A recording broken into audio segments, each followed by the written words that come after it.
Hello, my dear friends and students of class 5. Today's lesson is exercise 5.1 of class 5 math textbook. Exercise 5.1, question number 1. Write the fraction for shaded portion, and we shall learn how to write the fraction. Okay? हामी यहाँनिर के गर्न सिक्दैछौँ यो दिएको जुन चाहिँ diagram छ the diagram or the figure is given for us and we have to write in fraction. Let us learn how to write in fraction. Okay. Welcome to my YouTube channel Aser Tutorial. If you are here for the first time, please don't forget to subscribe my channel. Okay. तपाईलाई म यहाँनिर यो पहिला म 1 by 1 देखाउँदै छु। त्यसको बादमा तपाईले पनि होमवर्क पाउनु हुनेछ। त्यो होमवर्क तपाईलाई एक्सपिरियन्सको लागि है तपाई प्यारेन्ट्स हुनुहुन्छ या तपाई आफै स्टुडेन्ट हुनुहुन्छ राम्रोसँग तपाईले यहाँबाट सिक्नु हुनेछ। ओके। अब हुन्छ फ्र्याक्सन को म क्वेशन नम्बर 1 को म डायग्राम बनाइन यही डायग्रामलाई युज गरेर म यहाँनिर फ्र्याक्सन लेखिदिँदै छु। ल फ्र्याक्सन को पार्ट्स हुन्छ जस्तै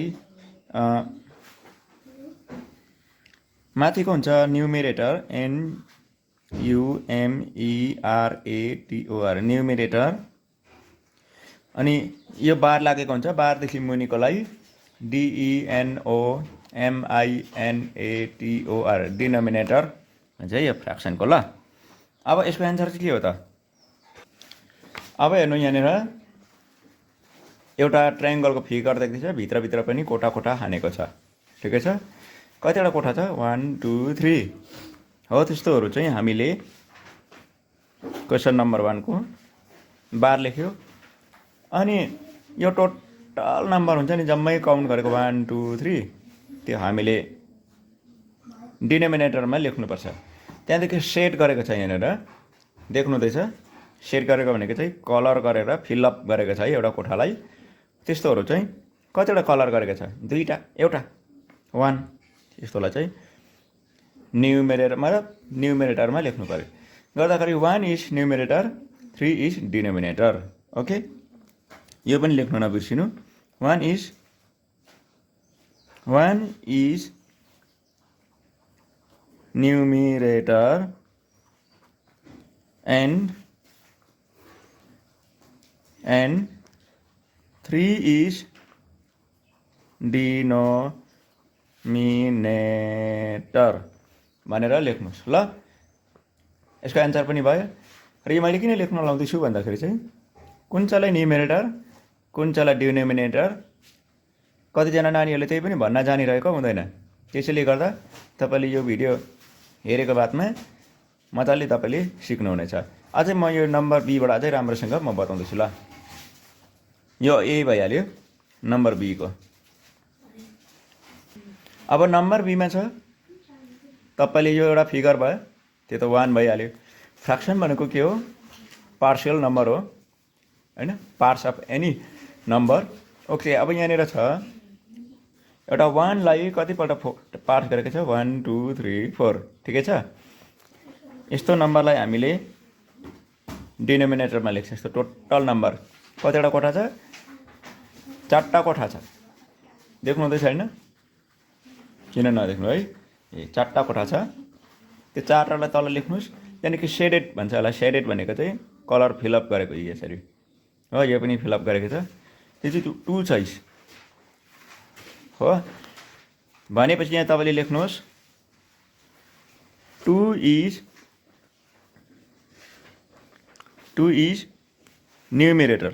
ल यो गरेर NUMERATOR numerator and 4 is denominator भनेपछि 2 चाहिँ न्युमेरेटर हो जसको प्लेस चाहिँ बारदेखि माथि हुन्छ। 4 इज डिनोमिनेटर भनेको चाहिँ बारदेखि मुनि जो छ त्यसलाई भनिन्छ। बस यसरी तपाईले